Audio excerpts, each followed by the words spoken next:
Hello, and welcome to this Monday's edition of the Microdose. I'm here with Kevin the Great Went. I am Ghost Llama, and we are going to talk about non-fish shows that we have seen in the past month or so, specifically paying attention to the different way that the shows are ran, from starting on time or having to worry about time a little bit more, to the constraints that are given in a production show, or maybe the constraints that could be given in a improv show. And then after that, we'll talk about what would happen if Fish changed their touring style up a little bit. But let's get started with the Great Win. Kev, what did you see this summer? About 10 days ago, something like that, 2 Wednesdays ago, I saw Alice in Chains with Breaking Benjamin and Bush. Went with my youngest. We got there, the opening band was playing when we walked in. It was really easy to get in. Most people were already in, so it wasn't that crush at the gate like you get with Fish, everyone waiting until the last minute. By the time we got to our seats, Bush was on. They played their hour and 10 minutes, 20 minutes to break the stage down. Breaking Benjamin came on, hour and 15 minutes, probably 25 minutes to break the stage down. Alice in Chains, boom, and no encore. Each one of them had different stage setups. Like Bush had Mesa Boogie, white Mesa Boogie amps on stage, and they had a platform with the drums. Breaking Benjamin had these platforms on the front so they could stand up and do their singing thing. And Alice in Chains had a whole extra lighting truss. Okay. You know, they each had their own unique lighting, but a lot of it was built into the pieces that were brought out.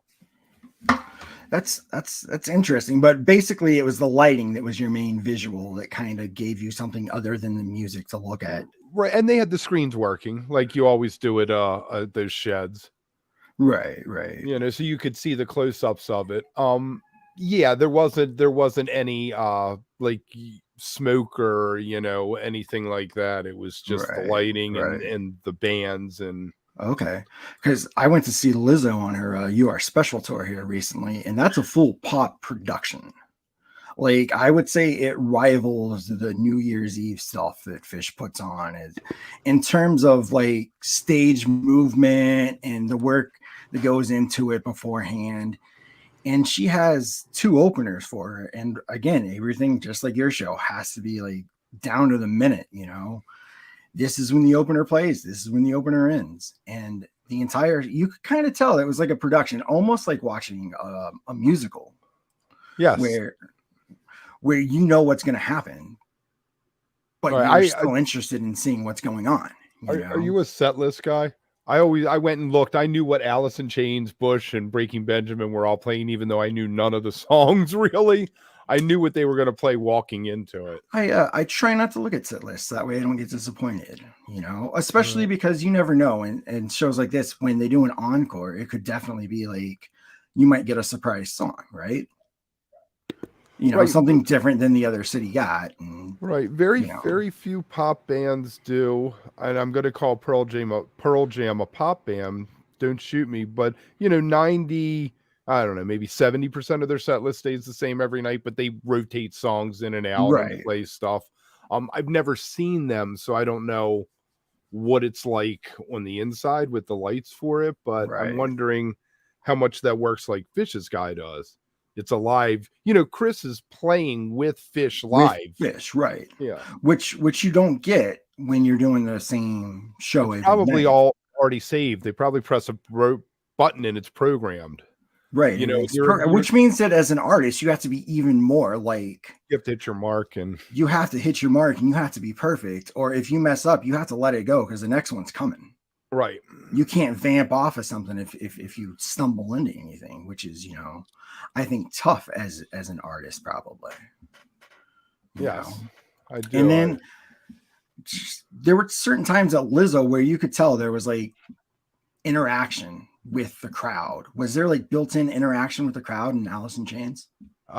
Yes, and I'll throw out another thing. Years ago, I like Yes and Rush. They would play Cap Center, and then they play Civic Center in Baltimore, like 4 months apart.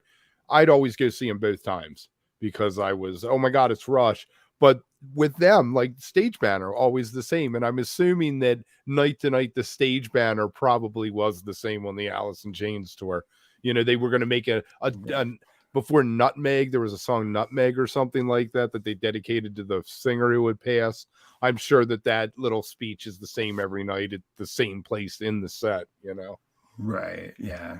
And how much of that is them practicing for a live album, you think, though, too? Because that's the other thing. If you're doing the same show over and over again, once you get it perfected, you have a better live album. Right. That's how we ended up with Kiss Alive. Right.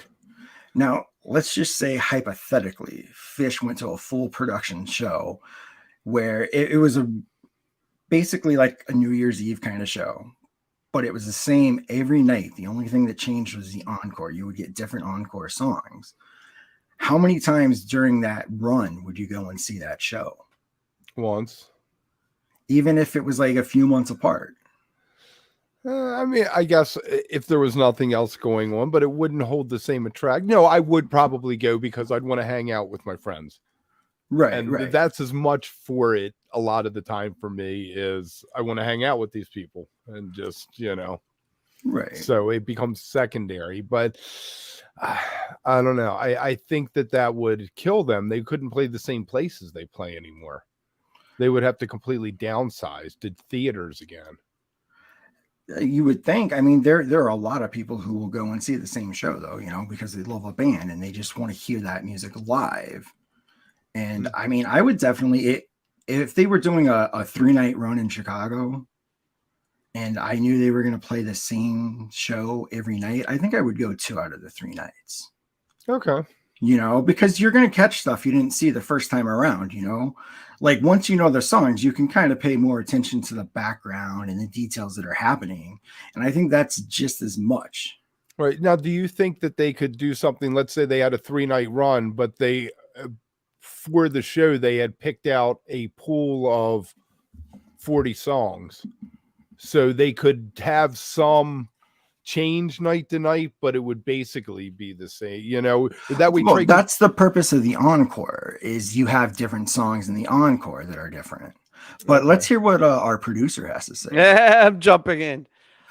All right, Lam, I hear your premise, and I think for sure you're going to get a couple repeats. You're going to get some percentage of fans that want to see a couple of shows, but you're never going to have a repeated produced show like that get the type of repetitive attendance that you get with the full improv show, right? So, like, I think like Lizzo could pull that off because her fan base is so massive, right? It's so much bigger or Harry than Styles, right? Yeah. Where you don't need to, but like if Phish tried to do that model, I think they couldn't do half the tour that they do, honestly, right? Because like people do 20 shows. Right. You're not going to see a produced show 20 times. You might see it 2-3 times.